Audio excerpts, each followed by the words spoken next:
বন্ধুরা, কেমন আছেন? আমি নাসিমাজ রান্নাঘরে আপনাদের সকলকে স্বাগত। আজ আমি বানাবো রুই মাছের কোপ্তা কারি। এটা বানানোর জন্য লাগবে এখানে 300 গ্রাম রুই মাছ সিদ্ধ করে কাঁটা আর ছালটাকে ছাড়িয়ে ম্যাশ করে নিয়েছি। আর সিদ্ধ করার সময় একটু লবণ আর লেবুর রস দিয়েছি। এখানে আছে রসুন বাটা, আদা বাটা, টমেটো সস, লবণ, টক দই,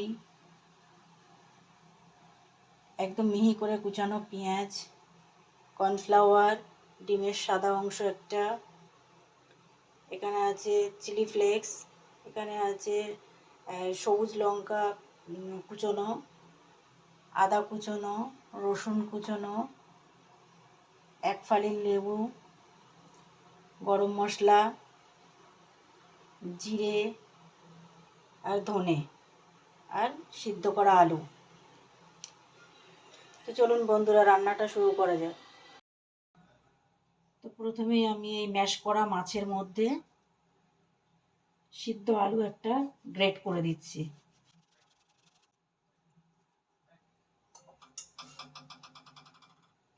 এবার এর মধ্যে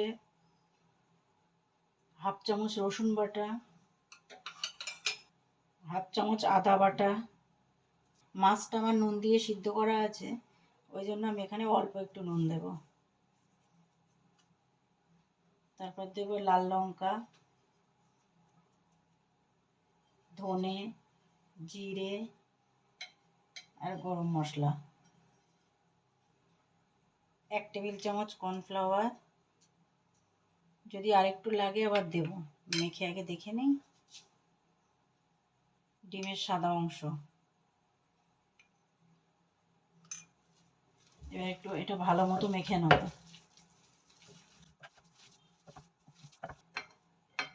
এবার কিছুটা পেঁয়াজ কুচোনো, অল্প একটু লঙ্কা আর লেবুর রস, এটা একটু ভালো করে মেখে নেব। এবার হাতের চেটে একটু একটু করে তেল নেব। এখান থেকে একটু মাখাটা নেব, মাছের মাখাটা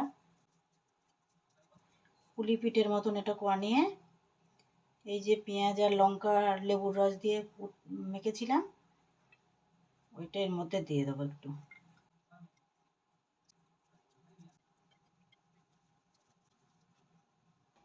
এবার এই বলগুলো ভাজার জন্য কড়াইয়ে তেল গরম করতে দিয়েছি। তেল গরম হয়ে গেছে, আমি এক এক করে বলগুলো দিয়ে দেবো।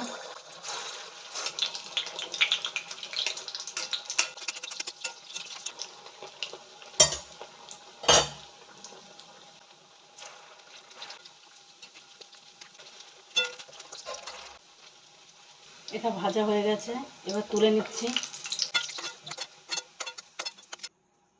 এবার কোপ্তার কারিটা বানানোর জন্য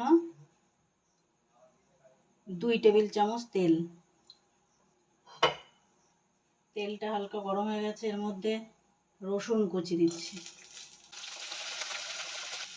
এবার আদা কুচোনো, লঙ্কা কুচোনো, এবার এর মধ্যে মিহি করে কুচিয়ে রাখা পেঁয়াজ দিয়ে দিচ্ছি।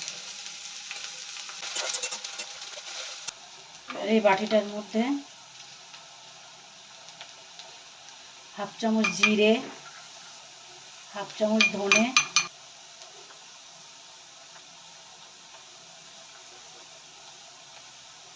3 টেবিল চামচ টমেটো সস,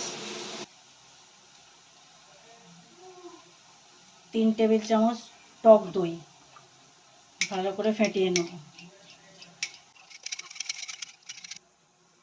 এবার গ্যাসটা অফ করে এর মধ্যে ফেটিয়ে রাখা মশলাটা দিয়ে দিচ্ছি, অল্প একটু জল।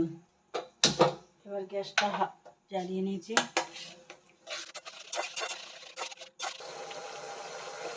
একটু কালারের জন্য সামান্য একটু হলুদ।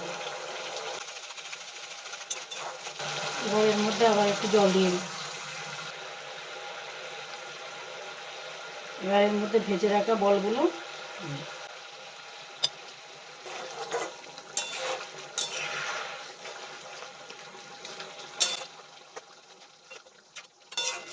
এই সময় নুন মিষ্টিটা টেস্ট করতে হবে।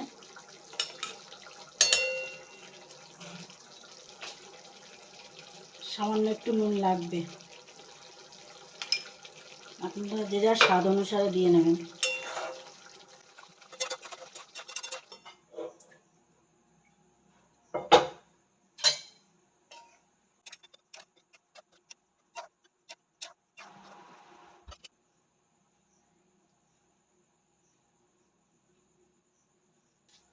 উপর দিয়ে একটু গরম মশলা ছড়িয়ে দিতে হবে।